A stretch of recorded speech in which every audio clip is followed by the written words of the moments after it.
Hello and welcome to the SilverView walkthrough demonstration. This is version 3.4.0, which is the most current at this time. I'm just going to log into the software. The default is password for the password, and hit enter. And first of all, I can see that I have two radios offline because they're red, and I've got two radios that are online. Now these two radios just happen to be XT radios, and the two that are off are micro radios, and you can tell by the icons: orange for the micro and green for the max. Now I can do a discover, and that's discovering the two radios, the two XTs, and I can add, or I can rescan, or I can select none, of course. I want to add. I can replace, so that'll clear down what I've got, or I can just add them on if I've discovered more radios. And on these radios here, I might want to just remove them, so I can remove selected unit, or I can just remove all non-active units. So yep, I'll just remove all them because I'm not using them. And you can see on the green lines, if I right click on one of the radios, I can go to statistics, and here we can see the SSID, the security is AES, the subnet mask, the serial number, which is the MAC address, the firmware version, the current throughput, which is virtually nothing, RX bytes, transmit bytes, error packets, which is none. APWS mode is the operation mode. Uptime currently 12 minutes. Link quality 100%. RSSI, so you've got your aggregate RSSI, which is your received signal strength indicator, and your horizontal plus vertical signal. You're also measuring the noise level in the area, RF channel, channel spectrum that's being used, 40 megahertz, and radio speed currently.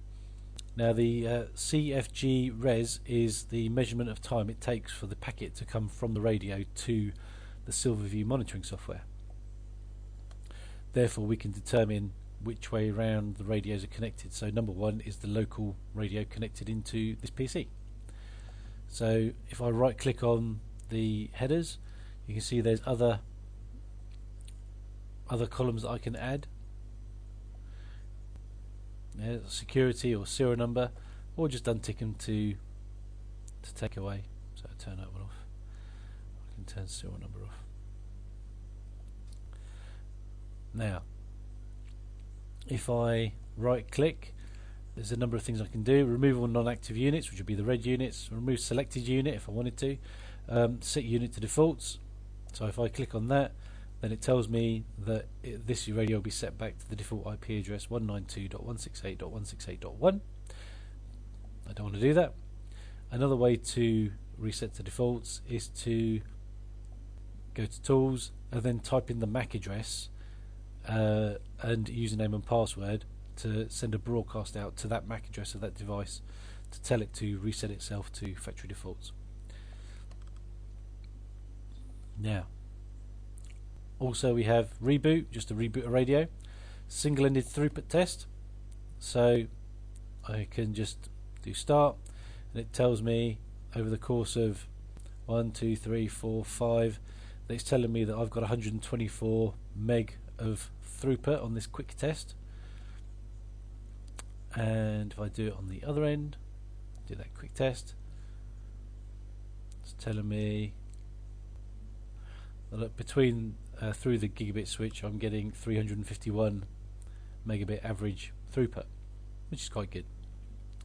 So other things we can do is, you've seen statistics, you've seen the single-ended throughput test. Quick config. Now normally it would ask me for my username and password to log into this box, but because I've opened it before, it's saved it. And you can see at the top, auto channel select I've disabled because I wanted to manually fix a channel, which I have. And here's your basic operation modes. So you have access point and station. Now these modes, you can use them for connecting to or be connected to by legacy type equipment and other manufacturers. The station WDS, repeater WDS, and access point WDS. WDS stands for wireless distribution system, and that is our layer 2 straight throughput bridging mode.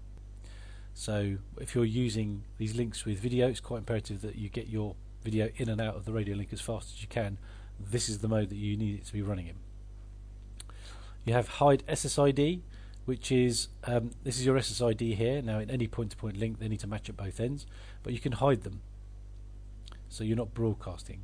You've got your security settings. Now default is always AES, but if you change it to WEP or something, then just click leave settings and it won't change it.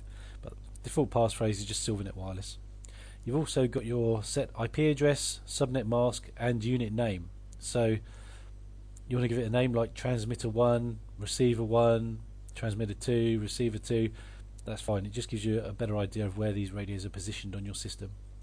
Link distance.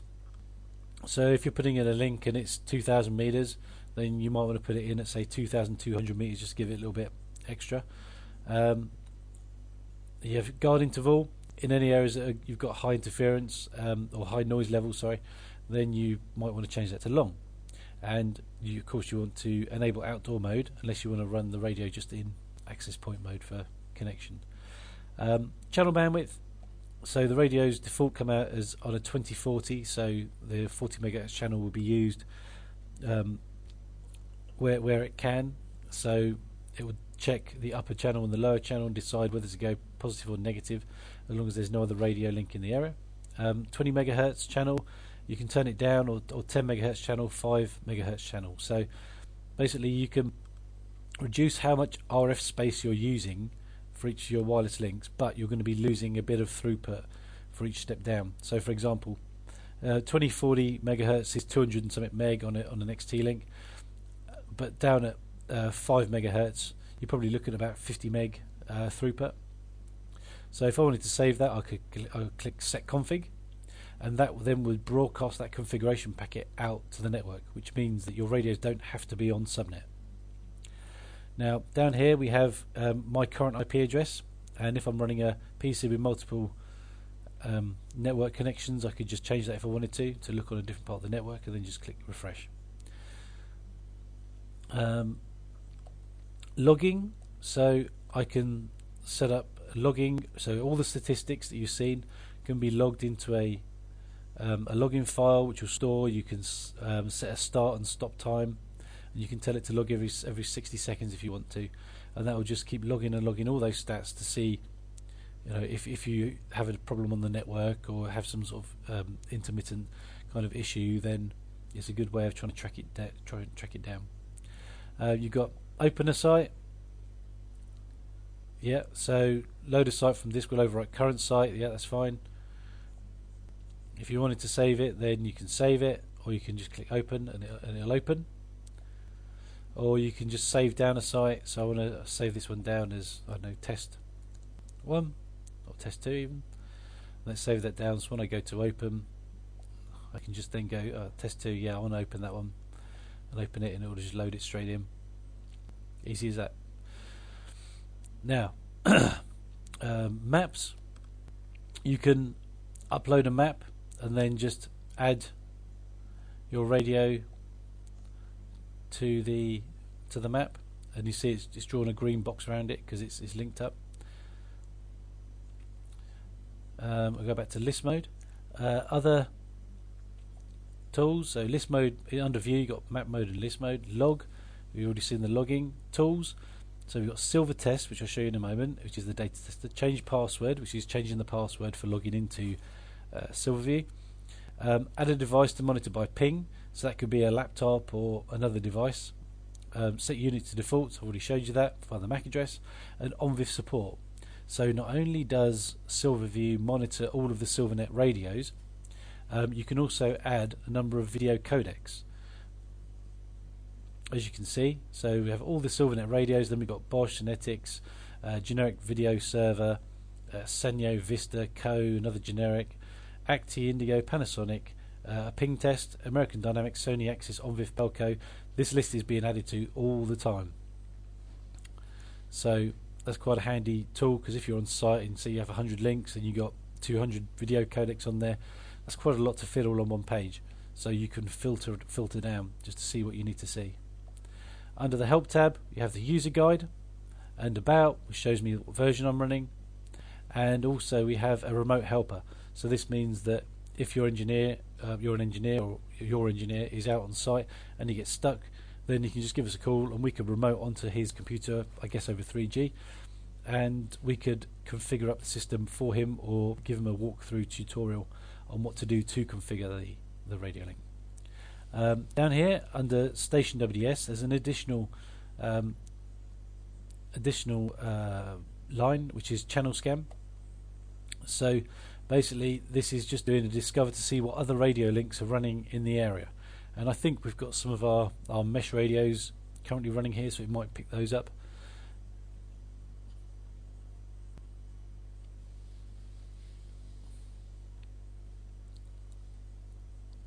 There you go. So you can see the other end of the XT link. You can see a mesh node as well, which is running. Now, out in the big wide world, you can normally see quite a few links that are running in the area.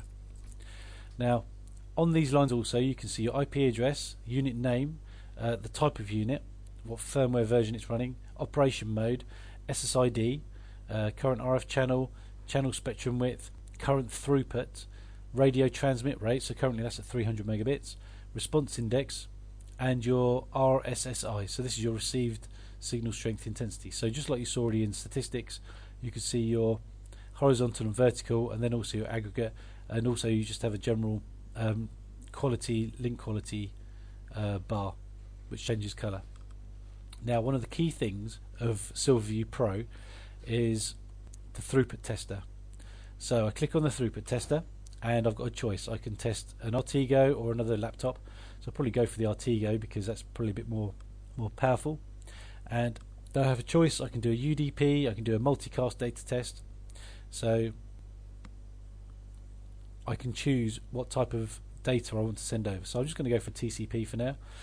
Parallel streams, I can choose between 1 and 6 parallel streams, and I can I can choose my test duration. So if I just set that to run for 5 minutes, that'll probably be enough. And on my graph, I can, if I want to show it for 72 hours or 10 minutes or whatever, then that's fine as well. So I'm just going to leave that on 2 minutes for now, and then I just click start test. So what you're probably going to start to see is your raw data, your raw throughput running through the radio link from one end to the other. But if you look up on the current throughput up on SilverView, you can see the throughput which is including some overheads such as TCP headers and things like that. So currently we're running what, about 205, I saw it peak at about 210 meg, but when you're running a test on a link, what you want to be looking for is how level this line is. You want to be seeing a really nice stable straight line. You don't want to see a line that's diving up and down, because that just shows you that you have a very unstable link. You also want to see your transmit rate of your radio to be fairly steady. If you start running a data test and it drops down into the hundreds or 80 or very, very low levels, then when you stop the data test it zooms back up, then there's some kind of issue with your radio link, and you need to address that, be it alignment or be that trees or something in the path. So I'm just going to stop that test for now. As you can see, it's pretty constant, pretty steady. And what I do is a UDP test.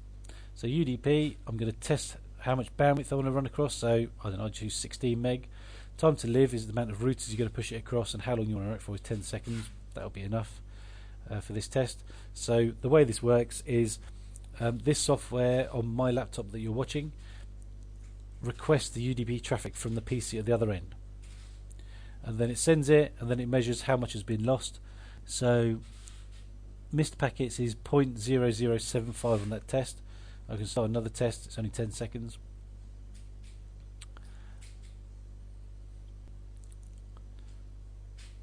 But one of the key things is you've got a very straight line when it comes to this data test, so even less that time. Now if I choose multicast, for the multicast data test, it chooses a multicast IP address, and the most I can run on this test is 4 megabits. Time to live exactly the same, duration 10 seconds. And I click start, unblock.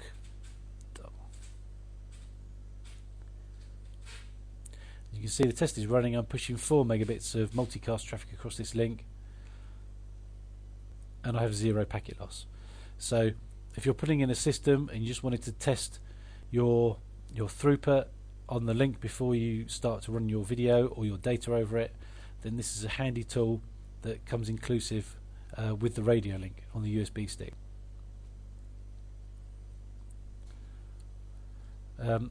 That's it for now. If you have any questions, then please send us an email at support@silvernet.com. Thank you very much.